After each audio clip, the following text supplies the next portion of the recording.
کیونکہ بہت سارے آپ کو پتا ہے پاکستان میں لوگ کہتے ہیں کہ جی چھوٹی داڑھی بھی ٹھیک ہے. ایک تو داڑھی کے والے سے دونوں چیزوں کی وضاحت فرما دے, عام آدمی کے لیے داڑھی اور پھر امام کے لیے داڑھی. اور قاری طیب صاحب رحمہ اللہ نے اپنی کتاب میں چھوٹی داڑھی کو بھی کسی حد تک گنجائش دی ہے. اس کتاب میں نے خود پڑھا ہے, یہ میرے والد صاحب نے دکھایا مجھے. دیکھیں کوئی گنجائش نہیں ہے چھوٹی داڑھی, یوں کہیں کہ بالکل حلق کرنا بالکل موننے سے بہتر ہے کہ چھوٹی داڑھی رکھ لے, اس حوالے سے تو فرق کہیں گے. لیکن جو حدیث میں آرڈر ہے, حکم آیا ہے, وہ اعفاء اللحیٰ کا ہے. کسی بھی کوئی ایک حدیث بھی ایسی نہیں ہے جس میں داڑھی رکھنے کا حکم ہو. ٹھیک ہے, ہر حدیث میں اعفاء. ٹھیک ہے, اعفاء کا مطلب ہے اپنے حال پہ چھوڑ دو. ٹھیک ہے. تو اگر کوئی اہل حدیث کے قول کو لیتا ہے نا کہ ایک مٹھی تک بھی نہیں کاٹ سکتے, جی اس کے پاس تو دلیل موجود ہے. بہت سے اہل حدیث ہم نے دیکھے بہت بڑی بڑی داڑیاں ہیں, اس کی تو پھر بھی کوئی دلیل ہے. لیکن چھوٹی کرنے کی تو کوئی حدیث میں دلیل نہیں ہے. اور عشر من الفطرہ حدیث میں آتا ہے کہ فطرت میں سے نیچر ہے, نیچر کے خلاف آپ چلیں گے تو بغاوت ہے نا, یہ تو ناجائز ہے. اس حدیث میں آتا ہے, آپ نے فرمایا کہ 10 چیزیں فطرت ہے, اس میں مونچھیں تراشنا, اس میں داڑھی کو بڑھانا, اعفاء اللحیٰ, حلق آنا یعنی زیر ناف بالوں کا صاف کرنا, بغلوں کے بالوں کا صاف کرنا. تو کیا یہ ساری چیزیں سنت ہیں؟ اگر آپ چھوڑ دیں بغل کے بال, کلچر کا حصے, کلچر کی وجہ سے نبی نے حکم دیا. تو جس حدیث میں ناخن کاٹنے کا حکم ہے, آپ ناخن بڑھانا حرام ہے, آپ کی نماز نہیں ہوتی, اسی حدیث میں داڑھی بڑھانے کا بھی حکم ہے, اسی حدیث میں بغلیں صاف کرنے کا بھی حکم ہے. یہ داڑھیوں پہ آ کے یہ لوگ اٹک جاتے ہیں کہ چھوٹی کرنا جائز ہے, بغلوں پہ آگے نہیں اٹکتے.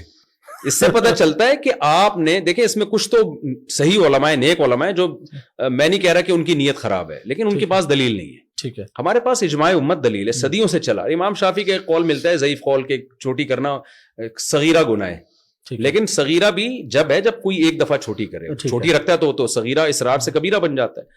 تو ایک قول ملتا ہے, لیکن تینوں ائمہ اور خود امام شافعی کا جو مفتہ بھی قول ہے فقہ شافعی میں, چاروں مذاہب میں, اور صحابہ تابعین, کوئی ایک نہیں آپ دکھا سکتے.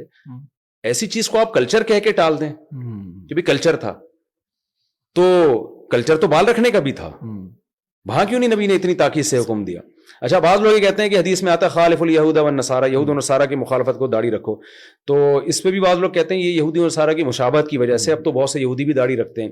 یہ بات بھی غلط ہے. نبی نے جو بتایا نا یہودی و نصارہ کی مخالفت کرو, حدیث کا یہ قطعاً مطلب نہیں ہے کہ یہودی رکھنا شروع کر دیں تو تم کٹانا شروع کر دو. مطلب یہ کہ بری چیز ہے جو یہود و نصارہ کرتے ہیں, تم نے برائی میں ان کی مخالفت کرنی ہے, اچھائی کو پروموٹ کرنا ہے, اعفاء لحیٰ پہ عمل کرنا ہے. اور ویسے بھی آج کل بھی زیادہ تر یہودی اور عیسائی رکھتے نہیں ہیں, بہت کم, چند مذہبی قسم کے لوگ رکھتے ہیں. میں نے الحمدللہ پرانی آسمانی کتابوں کا بھی طلب علمی کے دور میں مطالعہ کیا ہے. تورات میں ابھی بھی یہ لکھا ہوا ہے کہ اللہ نے کوہ طور پہ موسیٰ کو بلا کے کہا کہ اپنی قوم کو کہہ دیں کہ داڑیاں بڑھائے. آج تک یہودی اس پر عمل کر رہے ہیں. میں لوگوں سے کہتا ہوں ہمارے لبرل مذہبی اسکالر زمانے سے متاثر ہو گئے, یہودیوں کے اسکالر متاثر نہیں ہوئے, انہوں نے داڑھی نہیں چھوڑی اب تک, اور ہمیں پتہ نہیں کیا مسئلہ ہے. تو بھائی آپ نہ رکھیں, آپ کہیں میں گناہ گار ہوں, میں پیغمبر کے آرڈر پہ عمل نہیں کر رہا, آپ شریعت کے حکم کو چینج کیوں کر رہے ہیں؟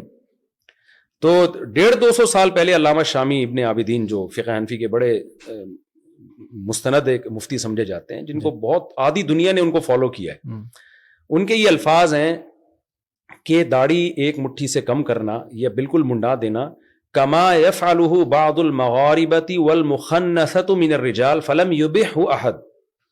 وہ 150-200 سال پہلے یہ لکھ رہے ہیں کہ جیسے کہ اہل مغرب کرتے ہیں, یا کچھ وہ مرد جو عورتوں کی مشابہت کرتے ہیں, وہ مرد جو چھوٹی داڑھی کرتے ہیں یا شیو کرتے ہیں, اس کو کسی نے بھی حلال قرار نہیں دیا. یعنی اس وقت 200-250 سال پہلے روئے زمین پر کوئی ایک مفتی بھی نہیں تھا جو اس عمل کو جائز کہتا ہو. اجماع امت خود ایک مضبوط دلیل ہے. حدیث میں آتا ہے میری امت گمراہی پہ جمع نہیں ہو سکتی. تو میں نے ابن عابدین رحمہ اللہ کا قول دلیل کے طور پہ پیش نہیں کیا, میں نے ان کی نیوز کے طور پہ پیش کیا. اس وقت روئے زمین پر کوئی بھی, حدیث میں آتا ہے امت گمراہی پہ جمع نہیں ہو سکتی, تو کیسے جمع ہو گئی اتنی بڑی امت؟ تو ہم اصل میں کلچر سے متاثر ہوئے ہیں. اب بجائے کلچر کو چینج کرنے کے ہم خود چینج ہو رہے ہیں. تو اسلام کو بھائی چھوڑ دو, آپ نے نہیں رکھنی آپ نہ رکھیں.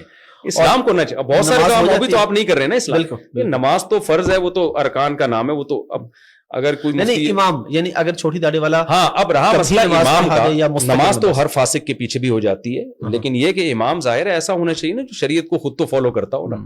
امام کی سلیکشن میں تو یہ چیز دیکھی جائے گی کہ وہ شریعت کو فالو کر رہا ہے کہ نہیں کر رہا. ٹھیک ہے, تو اس میں تو داڑھی بھی دیکھی جائے گی, اس کے جو ہے وہ کسی علانیہ کبیرہ گناہ میں مبتلا نہ ہو, یہ بھی دیکھا جائے گا. لیکن اگر کوئی بغیر داڑھی والا نماز پڑھاتا ہے, نماز تو پھر ہر ایک کے پیچھے, ہر جو صاحب ایمان ہے اس کے پیچھے ہو جاتی ہے, لیکن اپنے اختیار سے ایسے شخص کو امام بنانا ٹھیک نہیں ہے.